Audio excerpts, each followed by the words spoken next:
Hello student. आज मैं आपके लिए लेके आई हूँ कक्षा 6 की हिस्ट्री इतिहास का पार्ट 1। क्या, कब, कहाँ और कैसे। रशीदा का सवाल इतना इम्पोर्टेंट नहीं है।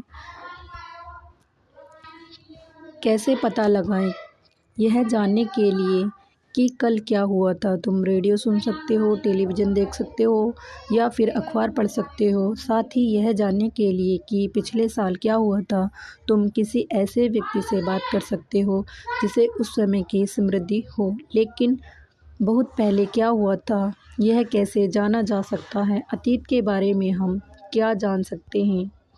अतीत के बारे में बहुत कुछ जाना जा सकता है, जैसे लोग क्या खाते थे, कैसे कपड़े पहनते थे, किस तरह के घरों में रहते थे।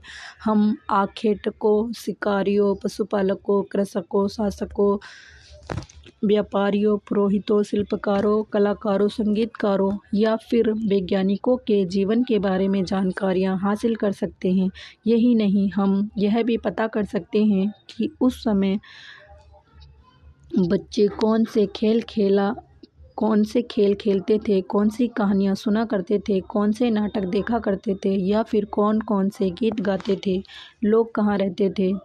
कई लाख वर्ष पहले से लोग इन नदियों के तट पर रह रहे हैं।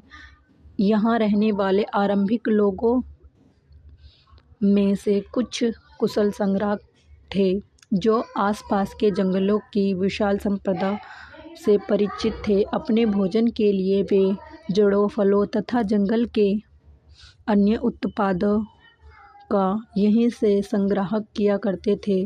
वे जानवरों का आखेट या शिकार भी करते थे।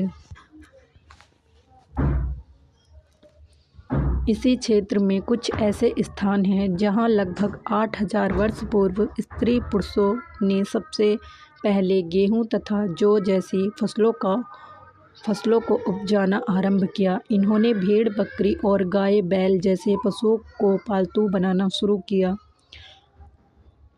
ये लोग गांवों में रहते थे। ये कुछ अन्य क्षेत्र थे जहां कृषि का विकास हुआ, जहां सबसे पहले चावल उपजाया गया। वे स्थान विंध्य के उत्तर में स्थित थे। ये मानचित्र है, आप इसको देख सकते हैं। सहायक नदियाँ उन्हें कहते हैं जो एक बड़ी नदी में मिल जाती है। लगभग 4700 वर्ष पूर्व इन्हीं नदियों के किनारे पर कुछ आरंभिक नगर फले फूले। गंगा व इसकी सहायक नदियों के किनारे तथा समुद्र तटवर्ती इलाकों में नगरों का विकास लगभग 250 वर्ष पूर्व हुआ। गंगा तथा उसकी सहायक नदी सोन का पता लगाओ। गंगा के दक्षिण में इन नदियों के आसपास का क्षेत्र प्राचीन काल में मगध नाम से जाना जाता था। इसके शासक बहुत शक्तिशाली थे और इन्होंने एक विशाल राज्य स्थापित किया था। देश के अन्य हिस्सों में भी ऐसे राज्यों की स्थापना की गई थी। लोगों ने सदैव उपमहाद्वीप के एक हिस्से से दूसरे हिस्से तक यात्रा की। कभी कभी हिमालय जैसे ऊंचे पर्वतों, पहाड़ियों, रेगिस्तान, नदियों तथा समुद्रों के कारण यात्रा जोखिम भरी होती थी। फिर भी ये यात्रा उनके लिए असंभव नहीं थी। अतः कभी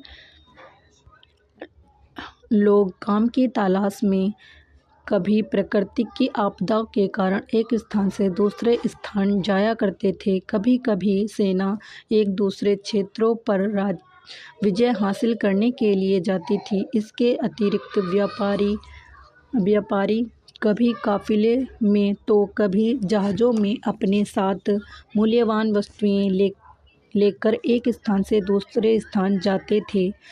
धार्मिक गुरु लोगों को शिक्षा और सलाह देते हुए एक गांव से दूसरे गांव तथा एक कस्बे से दूसरे कस्बे जाया करते थे। कुछ लोग नए और रोचक स्थानों को खोजने की चाह में उत्सुकतावश की यात्रा भी किया करते थे। इन सभी यात्राओं से लोगों को एक दूसरे के विचारों को जानने का अवसर मिला। एक बार फिर से मानचित्र 1 को देखो। पहाड़ियाँ, पर्वत और समुद्र इस उपमहाद्वीप की प्राकृतिक सीमा का निर्माण करते हैं। हालांकि लोगों के लिए इन सीमाओं को पार करना आसान नहीं था। इन्होंने ऐसा चाहा वे ऐसा कर सकते हैं। वे पर्वतों की ऊंचाइयों को छू सकते हैं तथा गहरे समुद्रों को पार कर सकते हैं। उपमहाद्वीप के बाहर से भी कुछ लोग यहाँ आए और यहीं बस गए। लोगों ने इस आवागमन ने हमारी संस्कृति परंपराओं को समृद्ध किया। कई सौ वर्ष से लोग पत्थरों को तराशने, संगीत रचने और यहाँ तक कि भोजन बनाने के नए तरीकों के बारे में एक दूसरे के विचारों को अपनाते रहे। ये देखिए, हमने मानचित्र 1 दक्षिणी एशिया। आधुनिक भारत, पाकिस्तान, बांग्लादेश, नेपाल, भूटान और श्रीलंका और पाकिस्तान, एशिया, चीन तथा म्यांमार आदि पड़ोसी देशों को दर्शाता है। दक्षिणी एशिया एक महाद्वीप से छोटा है, लेकिन विशालता यह बाकी एशिया से समुद्रों, पहाड़ियों तथा पर्वतों से बटे होने के कारण इसे प्राय उपमहाद्वीप कहा जाता है।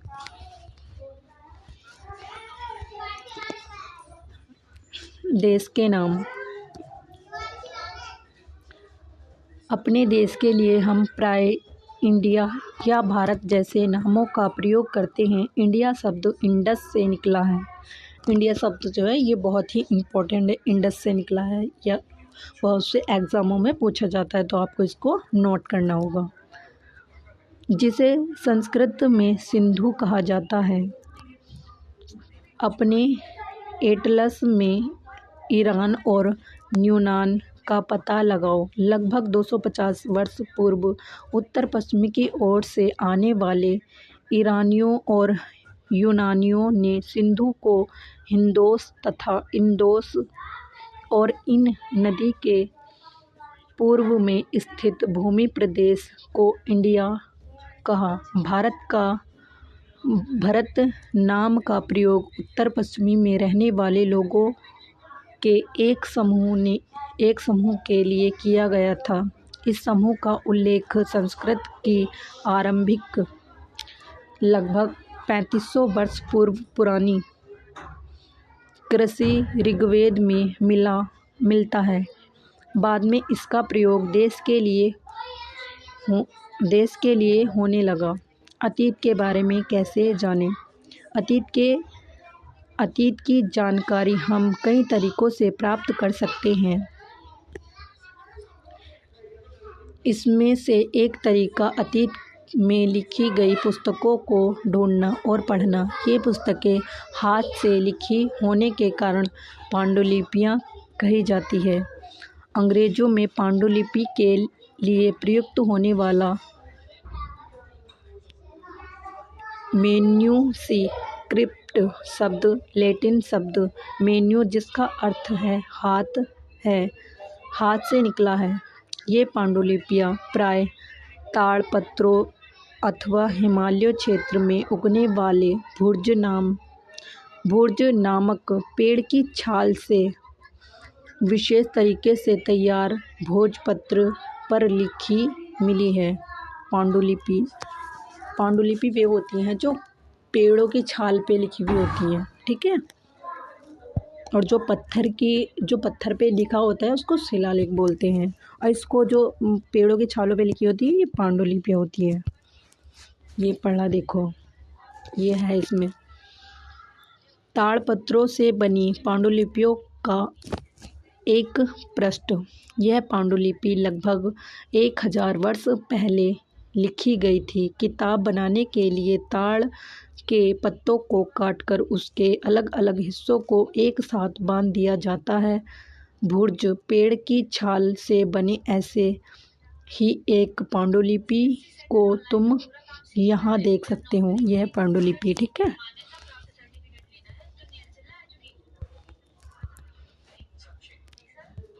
इतने वर्षों में इनमें से कई पांडुलिपियों को कीड़ों ने खा लिया तथा कुछ नष्ट कर दी गई। फिर भी ऐसे कई पांडुलिपियाँ आज भी उपलब्ध हैं। प्राय ये पांडुलिपियाँ मंदिरों और विहारों में प्राप्त होती हैं। इन पुस्तकों में धार्मिक मान्यताओं व व्यवहारों, राजाओं के जीवन, औषधियाँ तथा विज्ञान आदि सभी प्रकार के विषयों की चर्चा मिलती है।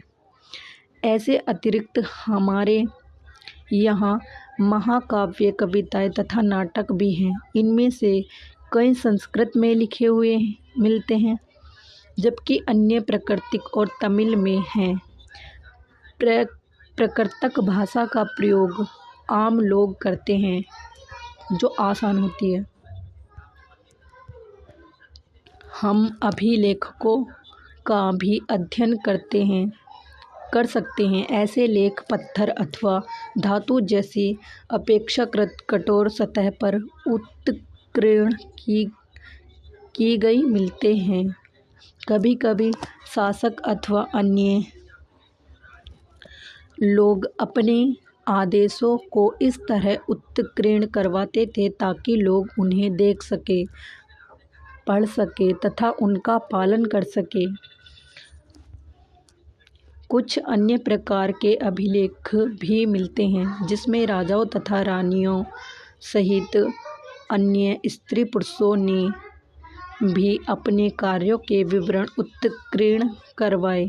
उदाहरण के लिए, प्राय शासक लड़ाइयों में अर्जित विजय का लेखा जोखा रखा करते थे। जैसे कोई युद्ध होता था और उसमें वो युद्ध में जीत जाते थे, तो उसको वो लिखवा के रखते थे कि हमारी पहचान आगे तक बनी रहे। इसके अतिरिक्त अन्य कई वस्तुएं अतीत में बनी और प्रयोग में लाई जाती थी। ऐसी वस्तुओं का अध्ययन करने वाला व्यक्ति पुरातत्वविदों कहलाता है। पुरातत्वविदों पत्थर और ईंटों से बनी इमारतों के अवशेषों, चित्रों तथा मूर्तियों का अध्ययन करते थे। वे औजारों, हथियारों, बर्तनों, आभूषणों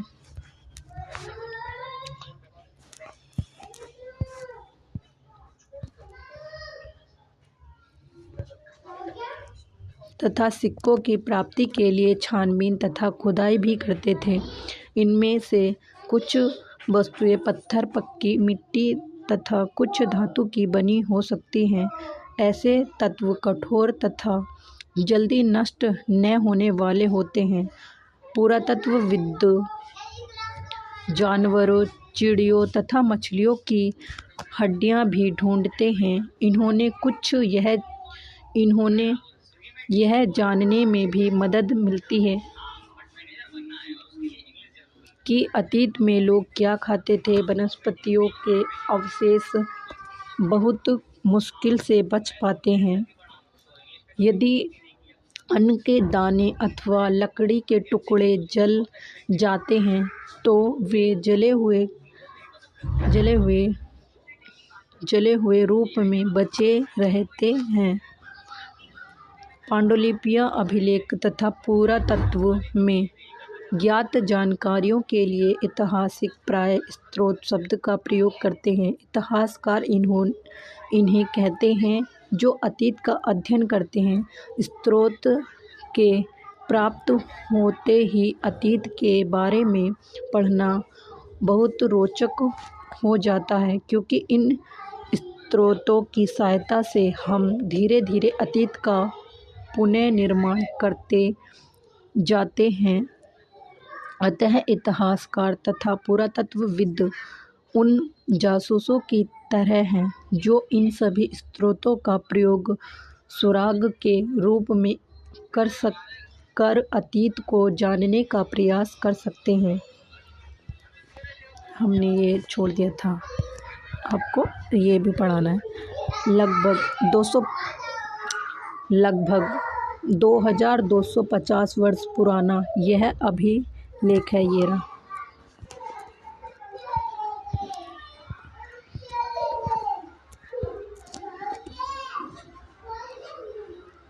यह अभिलेख वर्तमान अफ़गानिस्तान के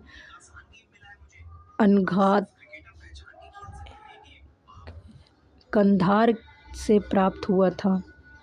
यह अभिलेख अशोक नामक शासक के आदेश पर लिखा गया था। इस शासक के विषय में तुम अध्याय 8 में पढ़ोगे।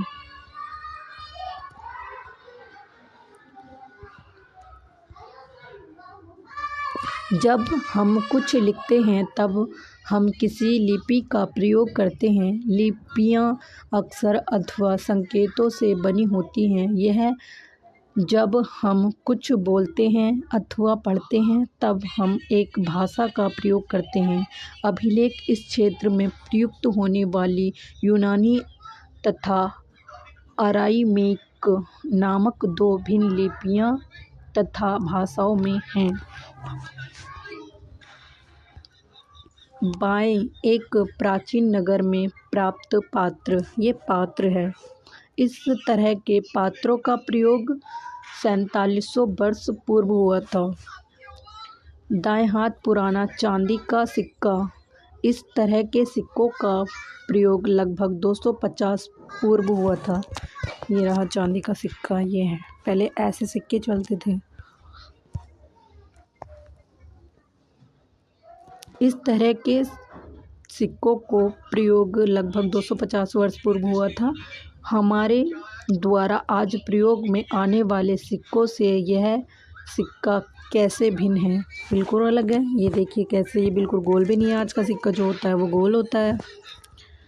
ये हमने पढ़ लिया था। अतीत एक या अनेक। क्या तुमने इस पुस्तक के शीर्षक हमारे अतीत पर ध्यान दिया? यहाँ अतीत शब्द का प्रयोग बहुवचन के रूप में किया गया है। ऐसा इस तथ्य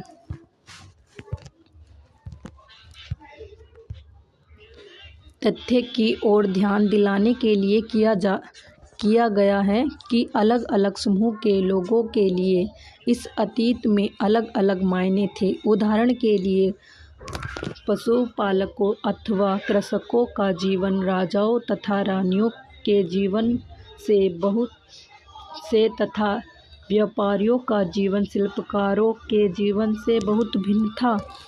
जैसा कि हम आज भी देखते हैं, उस समय भी देश के अलग अलग हिस्सों में लोग अलग अलग व्यवहारों और रीति रिवाजों का पालन करते थे। उदाहरण के लिए अंडमान द्वीप के अधिकांश लोग अपना भोजन मछलियां पकड़कर, शिकार करके तथा फल फूल से संग्राहक द्वारा प्राप्त करते हैं। इसके विपरीत शहरों में रहने वाले लोग खाद्य आपूर्ति के लिए अन्य व्यक्तियों पर निर्भर करते हैं। इस तरह के भेद अतीत में भी विद्यमान थे। इसके अतिरिक्त एक अन्य तरह का भेद है। उन समय शासक अपनी विजयों का लेखा जोखा रखते थे। यही कारण है कि हम उन शासकों तथा उनके द्वारा लड़ी जाने वाली लड़ाइयों के बारे में काफ़ी कुछ जानते हैं, जबकि शिकारी, मछुआरे, संग्राहक, कृषक अथवा पशुपालक जैसे आम आदमी प्राय अपने कार्यों का लेखा जोखा नहीं रखते थे। पुरातत्वविद की सहायता से हमें अनेक जीवन को जानने की मदद मिलती है। हालांकि अभी इनके बारे में बहुत कुछ जानना शेष है। तिथियों का मतलब क्या है? अगर कोई तुमसे तिथि के विषय में पूछे तो तुम शायद उस दिन की तारीख, माह, वर्ष जैसे कि 2000 या इसी तरह का कोई और वर्ष बताओगे या बताओगी। वर्ष की यह गणना ईसाई धर्म प्रवर्तक ईसा मसीह के जन्म की तिथि से की जाती है। अतः 2000 वर्ष कहने का तात्पर्य ईसा मसीह के जन्म के 2000 वर्ष के बाद से है। ईसा मसीह के जन्म के पूर्व ही सभी तिथियां ईसा से पहले के रूप में जानी जाती हैं। इस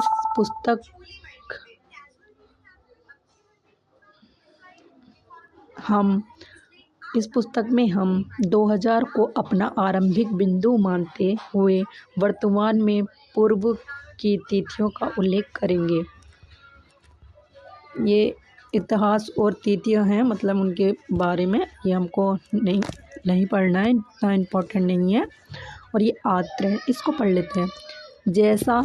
जैसा कि हमने पहले पढ़ा, अभिलेख कठोर सतहों पर उत्कीर्ण करवाए जाते थे। इनमें से कई अभिलेख कई सौ वर्ष पूर्व लिखे गए थे।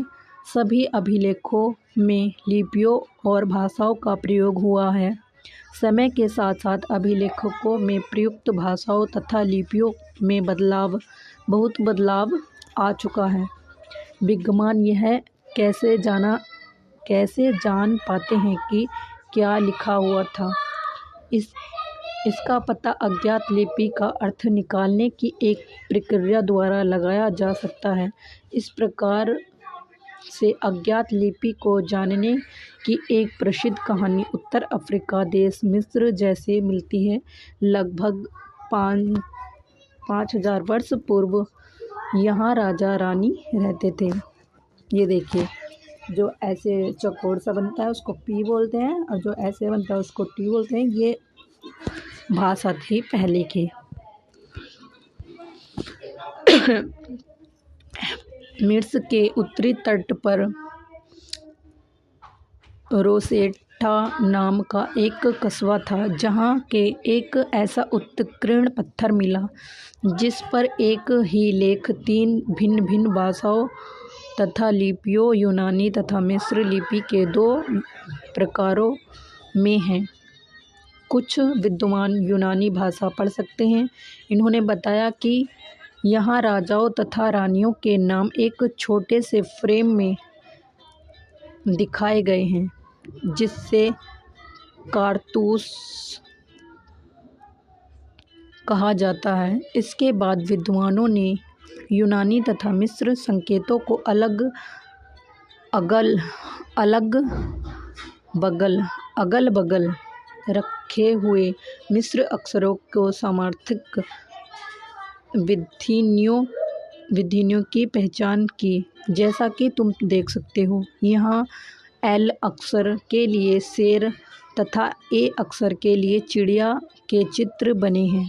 एक बार जब इन्होंने यह जान लिया कि विभिन्न अक्षर किसके लिए प्रयुक्त किए गए हैं, तो वे आसानी से अन्य अभिलेखों को पढ़ सकते हैं। आज देखिए, हमने पूरा पाठ पढ़ा दिया है।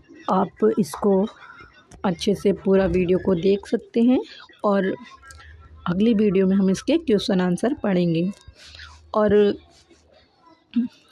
ये पूरा वीडियो आप देख सकते हैं। वीडियो लंबा है तो आप इसको